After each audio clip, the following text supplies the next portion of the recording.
Hey, what's going on everybody? Today is Tuesday, February 23rd. Happy Tuesday. Thanks for joining me. I'm going to be talking a little bit about the Biden administration's plans for what's going on with economic relief, the PPP, the EIDL, and all that crap. All right. But first of all, it would be super awesome if you can smash the like button on this video. And if you're new here, I'd love it if you consider subscribing to my channel to stay up to date with everything going on right now with the pandemic. All right. So what's going on here is the White House released a briefing room release that announced some changes to the PPP. There's also the American Rescue Plan, which is the big bill that the Biden-Harris administration is proposing in terms of economic relief. So I'll post links to both of these things in the description below, just so you can reference it if you want to. The bill is pretty long, but definitely look at it, reference it, let me know what you think, okay? So I'll start with some of the more financially economic relief stuff in the bill, okay, in the American Rescue Plan. So first there is the EIDL targeted advance. There's some changes there. Basically this bill is adding about $15 billion to appropriations for that program. So as you know, the Trump administration started the targeted EIDL advance program late December, and the program is meant to issue the remainder of the $10,000 EIDL grant to businesses that are operating out of low-income communities. Okay, so that's what's going on there.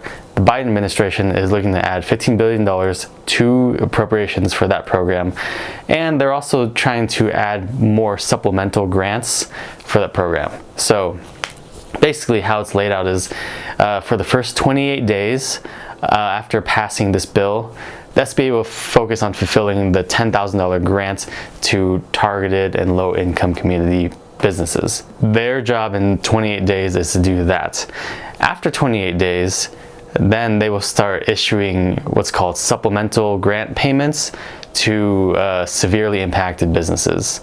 Now there's not much very specific guidance on this yet, but it looks like it could be up to $5,000 of additional grants for severely impacted businesses. That's on top of the $10,000 grants that was originally in play. Okay, so then that's for the period after 28 days, but before 42 days after the bill is passed.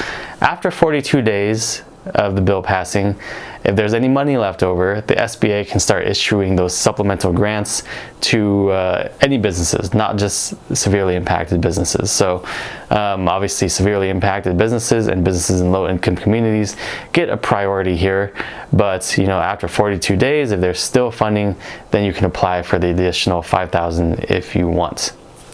So that's some major change there to the EIDL program.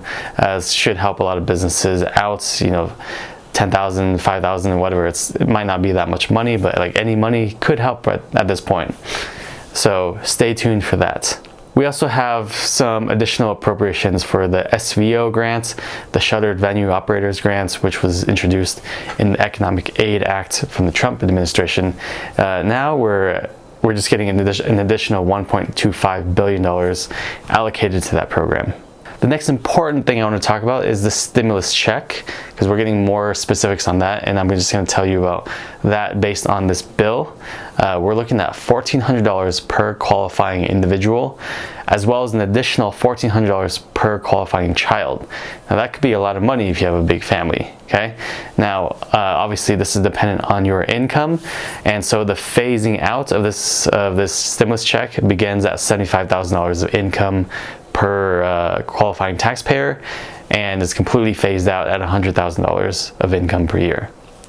Okay, now this is going to be structured very similarly or the same as the prior stimulus checks, where it is a tax credit. Actually, it's going to be a 2021 tax credit that's going to be advanced to you, the taxpayer, before the tax year ends. So I want to talk a little bit about that for the first two stimulus checks, where if you did not receive them, okay, if you did not receive either one and you qualified for them and you should have received them, be sure to file your 2020 taxes, because that's where you will receive it. Okay, you'll receive it as a tax credit. So make sure you complete the recovery rebates section of the tax credits properly so that you get your stimulus payments or stimulus checks if you didn't receive it the first time.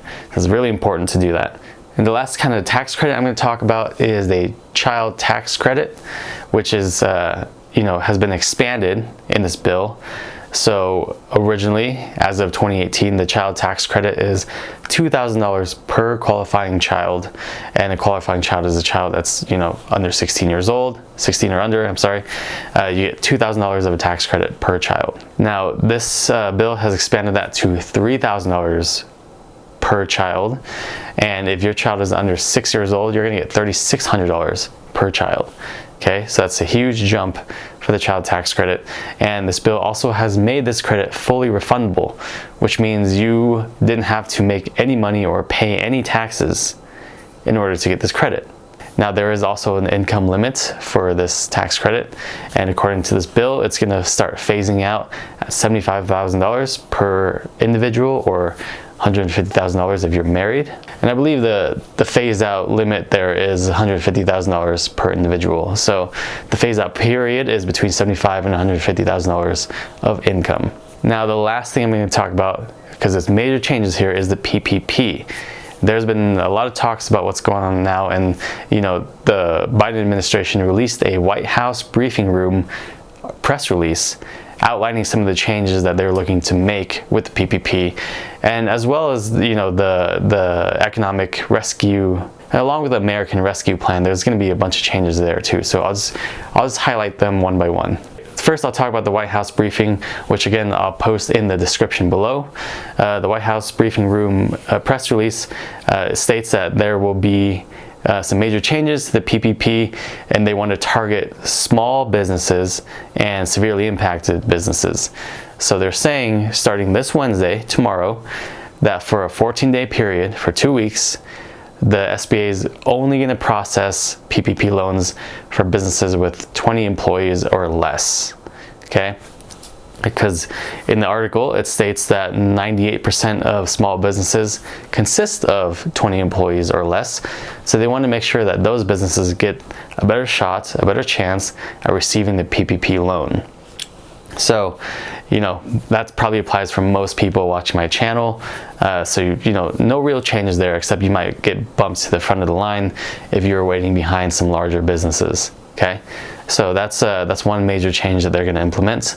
Doesn't look like it's going to need a passing of a bill to do that. They might just work with the SBA in order to get some things rearranged.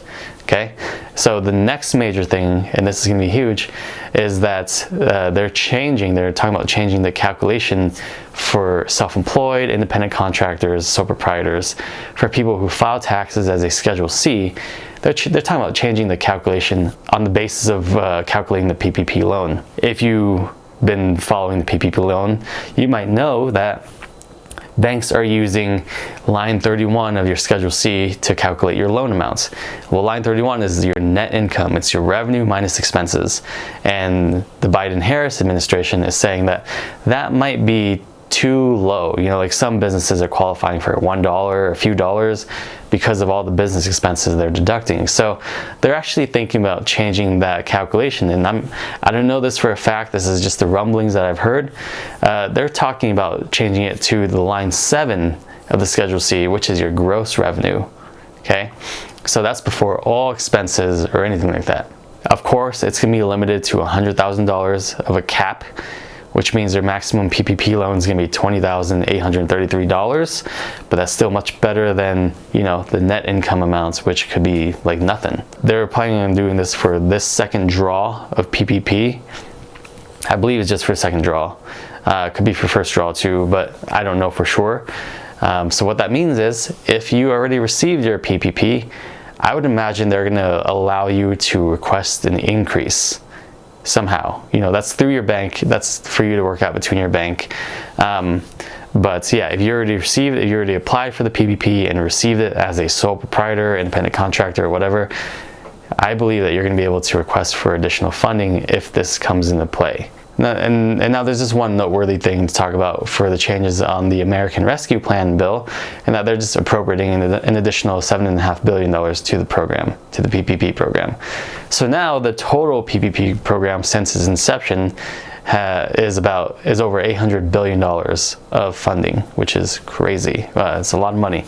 So Yeah, that's all I got for today. I'll probably make more videos as the bill changes or as the bill passes. I'll make more detailed videos on each of the things I talked about, because it's kind of a wide general broad brush that I covered here, so I might make more specific videos. So thanks for joining me. If you really liked the video, you found it helpful, please smash or caress the like button, share it with your friends and family that you think might also find it helpful. And also, if you're new here, again, please subscribe to my channel. I will do my best to keep you all up to date with accurate information.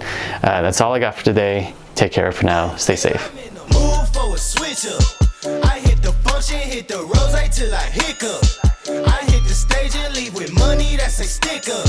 She picture perfect, so I told him I'm a